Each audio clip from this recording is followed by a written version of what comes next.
there's a lot of songs on this album that basically are a little bit of a journey.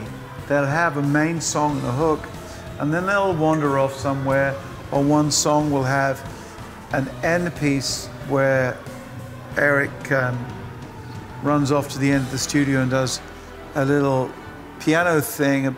There's one song with a piano and Moog bit that Bats like. That's Amor Vincent Omnia. Yeah. And it has a piano bit, and it's actually an Oberheim. It's the Oberheim synthesizer doing the melody. When I was mixing that, I had Bats at the door.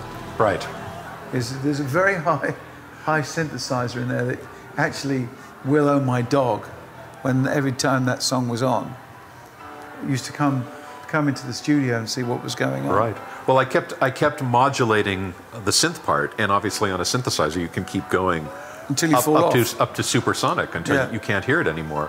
And so I kept modulating it higher and higher, and yeah, by the end, I mean, it's up at the very top of the piano range and probably even a few notes above that. So apologies to Willow. Amor Vincent Omnia. Yeah. Or is it Vincit?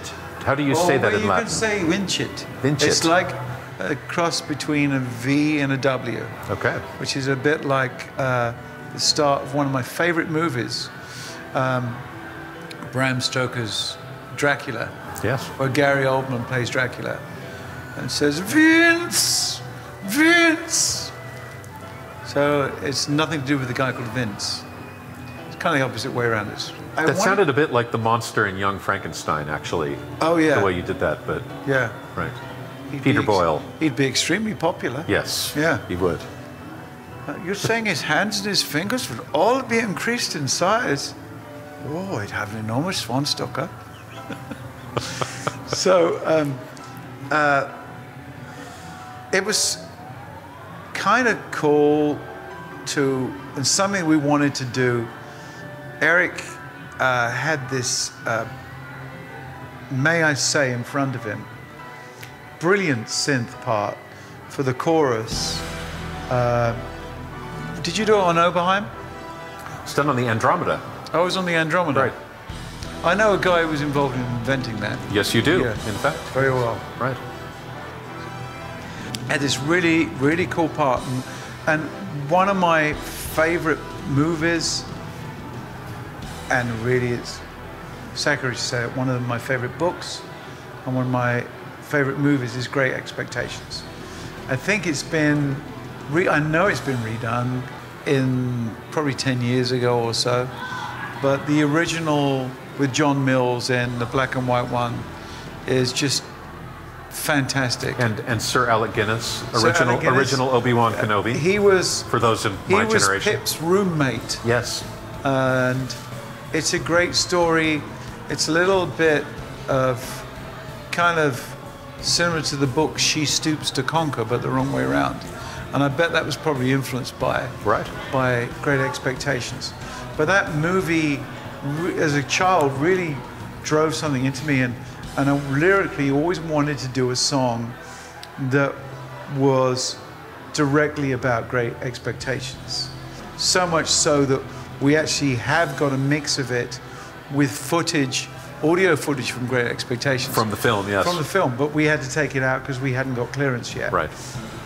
And when we shoot this video, we'd like to include some of the film footage. But it was so cool to write a song like that, but then also, and I really got the idea, and you probably know this kind of subconsciously, of wanting a Latin chorus from our dear friend Mr. Parsons. Oh, right, yes. I don't know if you thought that before. No, I never made the connection. So La Sagrada Familia, that's Spanish, of course. Yeah. Yes. Latin-based. Latin-based. Yes. And we love that, the La Sagrada Familia track. That's just a brilliant track. With John Miles singing right. it. Yeah. And we're both friendly with young Alan. Yes. And he's been a big influence me as a songwriter and a producer. So mixing, I just love the way that he works. So really wanted a song where, and it's all about love conquers all, which is what Amor Vincit Omnia means. Which is better than the working title we had, which was I Know Vincent from the Bar. Yeah, we'd done Lobsters. Right.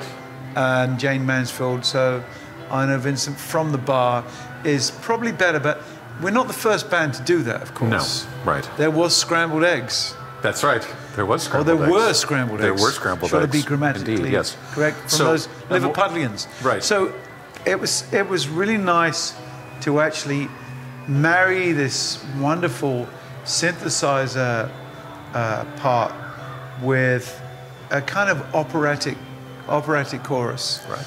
And we have some really cool playing on that track. It has a central section which is like this cascade of falling chords, and that's the part, if anyone knows the book and the movie, where Pip goes to Miss Havisham, and it was kind of she'd got the girl to toy with his emotions, and he went, and he was kind of like semi-adopted almost by her, and they were this high-class family. He came from a family of servants, and as he walks out the room, a candle falls on her, and she burns alive. Right. So we have this descending line progression in the right hand of the piano, and this kind of modulating chords in the left hand, and it's very spooky, epic sounding. And I end up doing one of my choir things where I do like the Russian choir, where I do about 60 vocals and track them all together and put those in with it. But that's a really, really interesting song, and it's one of the few songs that I didn't write so much for interpretation.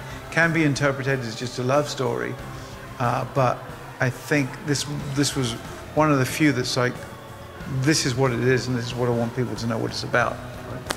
What's interesting about that song, if we think of the evolution of it, is I remember we wrote that song in my house in 2009, but then the piano. Does that mean you can claim more publishing because it's written at your house? I'll have my lawyer contact your secretary. Okay. But when we revisited the music in 2017, I thought that it ended awfully abruptly.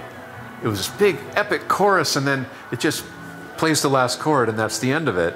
And so I put that piano tag on the end with the Oberheim synthesizer lead that we talked about. With the bit. Right. And that, to me, kind of completes that's the a fun ballad. And I'm looking forward to people to hear that one live. Yes.